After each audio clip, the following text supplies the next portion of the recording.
Salut les amoureux du ballon rond, on commence cette revue de presse en France avec le président, le surnom de Laurent Blanc qui fait la une de l'équipe. L'entraîneur de l'Olympique Lyonnais s'est longuement confié au quotidien sportif sur la saison écoulée et ses ambitions avec le club rhodanien. Dans cet entretien, le champion du monde 98 confie qu'il a failli tout lâcher en cours de route.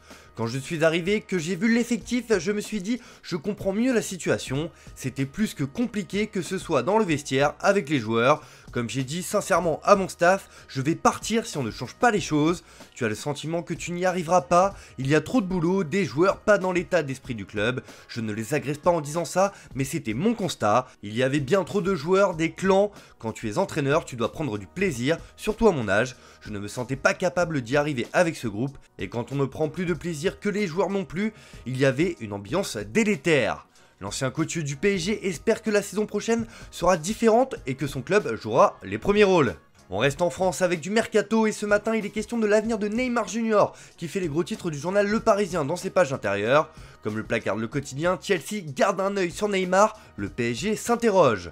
Les Anglais se sont mis sur les rangs pour acquérir la star brésilienne si elle décide de quitter Paris. Reste à connaître la position des décideurs du club de la capitale française. Sous contrat jusqu'en 2027, le Brésilien était poussé vers la sortie, sauf que l'arrivée de Luis Enrique et le départ potentiel de Kylian Mbappé sembleraient toutefois avoir changé la donne. Les Londoniens ont ainsi sondé l'entourage du Brésilien afin d'en savoir davantage sur ses envies et aujourd'hui ils visent désormais un transfert et non un prêt. Reste à connaître la position du principal intéressé qui pourrait être retenu par le président parisien et le nouveau coach. Dans la rubrique Mercato d'ailleurs, Mundo Deportivo nous apprend que le club de la capitale française et le FC Barcelone se livrent une bataille pour une pépite brésilienne, Messinho, qui évolue à Palmeiras. Selon le journal catalan, le PSG a fait une offre de 50 millions d'euros pour s'offrir le crack brésilien, sauf que le joueur de 24 ans ne rêve que du FC Barcelone, la bataille sera rude. On file en Angleterre où là aussi le mercato fait couler beaucoup d'encre, et ce matin le Daily Star nous apprend que deux stars de Première Ligue sont dans le viseur de l'Arabie Saoudite.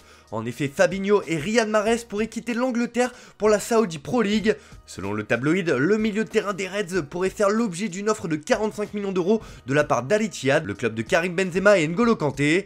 À Manchester City, Riyad Mahrez pourrait lui filer à Al Hilal. Le club va faire une offre de 35 millions d'euros aux Citizens alors qu'il est sous contrat jusqu'en 2025. Mais comme l'indique le Daily Star, Pep Guardiola va parler à son joueur car il ne veut pas le laisser filer et espère le conserver une saison de plus. Comme vous avez pu le constater sur la une du journal, Dele Alli prend une place importante après ses lourdes confessions sur ses problèmes physiques et mentaux. C'est aussi le cas en une du Daily Mirror qui rend un bel hommage au milieu de terrain et met en avant une de ses déclarations. Je reviendrai. Dele le courageux s'engage à remettre sa carrière sur les rails après avoir affronté ses démons. C'est tout ce qu'on lui souhaite.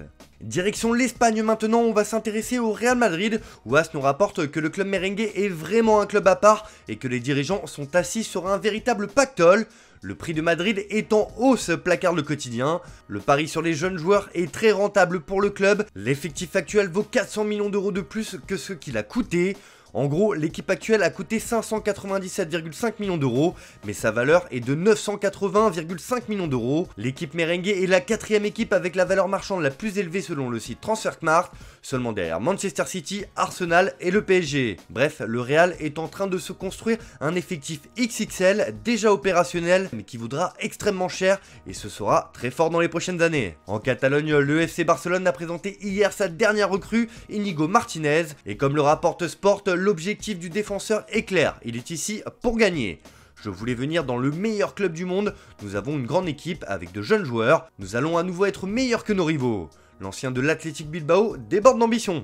Mais le quotidien local nous donne des infos mercato également et apparemment la Juve fait pression pour signer Franck Kessié qui ne s'est pas imposé cette saison et ne sera pas retenu. Les Blaugrana espèrent conclure la transaction pour Oriol Romeu. Enfin, la sortie de Clément Lenglet vers Tottenham est une source de tension entre les deux clubs. C'est carrément la guerre froide entre les deux et l'avenir du français est pour le moment en stand-by. Bref, ça risque de continuer à bouger au Barça. On termine ce tour de la presse en Italie avec le tremblement de terre qui a secoué la Juventus hier.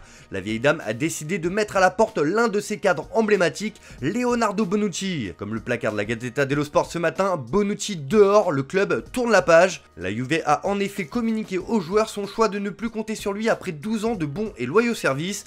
À un an de la fin de son contrat, le champion d'Europe 2021 va donc devoir se trouver un nouveau club. Pas très classe quand on sait que Bonucci avait indiqué que cette saison était sa dernière avant sa retraite. De son côté, le Corriere dello Sport annonce que le départ de Dusan Vlahovic pourrait débloquer le mercato des numéros 9 en Europe et notamment l'avenir de Kylian Mbappé. Vlahovic le débloque, c'est la balade folle. Désormais, l'avenir de Lukaku dépend aussi de Mbappé qui peut libérer le joueur de la Juventus. Chelsea, le Bayern lâche le Serbe, mais ce sont des jours décisifs pour le Français qui ne renouvellera pas. Osimhen est sur la liste de Nasser. L'Inter s'arrête à 30+5 pour Lukaku. Bref, ça va être animé dans les prochains jours. Voilà, c'est tout pour ce matin. Bonne journée à tous, merci de votre fidélité. On se retrouve en fin d'après-midi pour le JT Foot Mercato.